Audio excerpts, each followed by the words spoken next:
जय हिंद।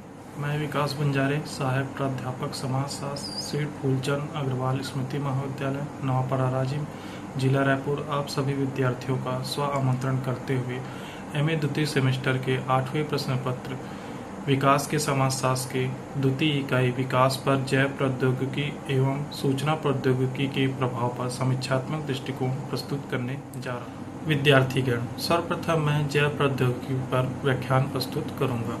मानव सभ्यता के विकास क्रम में जब से मनुष्य प्रकृति की परिघटनाओं और प्राकृतिक तथ्यों को समझने, उसको पुनरुत्पादित करने और रूपांतरित करने के प्रयास में जुड़ा हुआ है, तब से वह यानी मनुष्य प्रेक्षण, प्रयोग कार्य, क्रमबद्ध और क्रमिक परीक्षण से संजोए गए ज्ञान को विज्ञान कहता है। दूसरी ओर उद्योग या किसी दूसरे क्षेत्र में विज्ञान के उपयोगी अनुप्रयोग को प्रौद्योगिकी कहते हैं और हमारे दैनिक जीवन में महत्वपूर्ण भूमिका निभाती है। जब प्रौद्योगिकी जीवित कोशिकाओं और उसके संगठनों पर आश्रित होती है तो इसे जैव प्रौद्योगिकी कहते हैं। जैव प्रौद्योगिकी प्रक्रमों की शुरुआत बहुत पहले हो चुकी थी। इनमें से अनेक परंपरागत प्रक्रम जैसे कि सेकना यानी बेकिंग, मदिरा बनाना, पनीर बनाना और खाद्य पदार्थों का उत्पादन तथा परीक्षण शामिल है। लेकिन जैविकी के नए ज्ञान की बदौलत विशेष रूप से जीनों में हेराफेरी कर सकने की क्षमता यानी आनुवांशिक इंजीनियरिंग ने जैव प्रौद्योगिकी की अंतःशक्ति को अत्यधिक व्यापक बना दिया। जैव प्रौद्योगिकी कई तरह से परिभाषित की गई है। मूलतः पदार्थों को संश्लेषित करने, उनका भंजन करने या उन्हें रूपांतरित करने के लिए सूक्ष्मजीवी प्राणी या पादप कोशिकाओं अथवा एंजाइमों को काम में लाना जैव प्रौद्योगिकी कहलाता है। इस विशेष परिभाषा से कोई भी व्यक्ति यह समझ सकता है कि जैव प्रौद्योगिकी एक अंतःविषयक विज्ञान है। इस विज्ञान में जैविकी, जैव रसायन, सूक्ष्म जैविकी और रासायनिक इंजीनियरिंग जैसे अनेक विषयों का इस तरह समन्वय किए जाने की जरूरत है जिससे उनकी अंतःशक्ति का इष्टतम दोहन हो सके। जैव प्रौद्योगिकी का उपयोग चिकित्सा शास्त्र, निदान सूचक, कृषि में आनुवंशिकता, रूपांतरित फसलें, संसाधित खाद्य, जैव सुधार, अवशिष्ट प्रतिपादन व ऊर्जा उत्पादन में हो रहा है। विद्यार्थीगण, अब मैं यहाँ पर सूचना प्रौद्योगिकी पर विस्तार से चर्चा करूंगा। सूचना मानव जीवन का अभिन्न अंग है। संप्रेषण द्वारा ही मनुष्य सूचनाओं का आदान प्रदान एवं उसे संग्रहित करता है। सामाजिक, आर्थिक, धार्मिक अथवा राजनीतिक कारणों से विभिन्न मानवीय समूहों का आपस में संपर्क बन जाता है। गत शताब्दी में सूचना और संपर्क के क्षेत्र में प्रगति हुई है। इलेक्ट्रॉनिक माध्यम के फलस्वरूप विश्व का अधिकांश भाग जुड़ गया है। सूचना प्रौद्योगिकी क्रांति ने ज्ञान के द्वार खोल दिए हैं। बुद्धि और भाषा के मिलाप से सूचना प्रौद्योगिकी के सहारे आर्थिक संपन्नता की ओर भारत अग्रसर हो रहा है। इलेक्ट्रॉनिक वाणिज्य के रूप में ई-कॉमर्स, इंटरनेट द्वारा डाक भेजना, ईमेल द्वारा संभव हुआ है।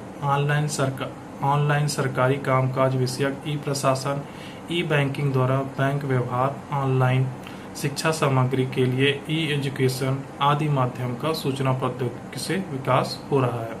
सूचना प्रौद्योगिकी में सूचना, आंकड़े अर्थात डेटा तथा ज्ञान का आदान प्रदान मनुष्य जीवन के हर क्षेत्र में फैल गया है।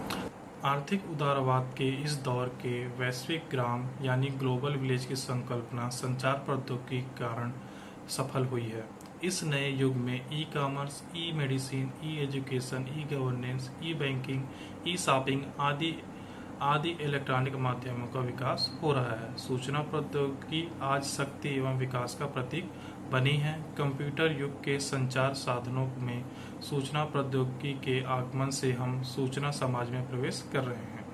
विज्ञान एवं प्रौद्योगिकी के इस अधिकतम देन को ज्ञान एवं इसका सार्थक उपयोग करते हुए उनमें लाभान्वित होने की सभी को आवश्यकता है।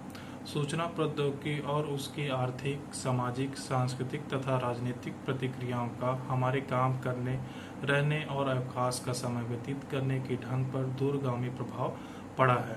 सामाजिक बदलाव और ग्रामीण विकास करने में नई संचार प्रौद्योगिकी की शक्ति, अंतर्वैयक्तिक संचार और जनसंचार माध्यमों की कुछ विशेषताओं का समावेश करने की उनकी क्षमता में निहित है। आईटी का प्रवर्तनकारी उपयोग और ग्राम विकास का कुछ उदाहरण मैं यहाँ पर प्रस्तुत करूँगा। सर्वप्रथम हमारे देश में पीसीओ यानी पब्लिक कॉल ऑफिस की सुविधा शुरू होने से टेलीफोन तक लोगों की पहुंच में उल्लेखनीय वृद्धि हुई है। एक अनुमान के अनुसार वर्ष 2000 तक लगभग 6,50,000 पीसीओ देश भर में चल रहे थे और आबादी के एक बड़े हिस्से को टेलीफोन सेवा उपलब्ध करा रहे थे। ज्ञान दूत योजना मध्य प्रदेश के धार जिले की एक अन्य रोचक परियोजना ज्ञान दूत में 26 प्रमुख सूचना केंद्रों को इंटरनेट के माध्यम से जोड़ा गया। ग्रामीण लोग इस केंद्र में आते और इस बारे में बहुत मामूली दरों पर जानकारी प्राप्त करते कि विभिन्न बाजारों में उनके उत्पाद की कीमत क्या है और उसी के अनुसार मोल भाव करते। वीकेएस M S. Swaminathan research foundation Chennai द्वारा स्थापित ग्राम ज्ञान केंद्र वीकेएस लगभग पूर्णतः निरक्षर ग्रामीण और आदिवासी महिलाओं के सूचना सशक्तिकरण का एक उदाहरण है। वीकेएस किसान परिवारों को केवल इस योग्य ही नहीं बनाता कि वे पर्यावरण को नुकसान पहुंचाए बिना अधिक उत्पादन कर सके, अपितु वह एक भूख मुक्त क्षेत्र बनाने के लिए गांव में प्रत्येक व्यक्ति की सहायता भी कर सकता है। इसी के साथ मैं अपने इस व्याख्यान को समाप्त करता हूँ। जय हिंद, जय भारत, धन्यवाद।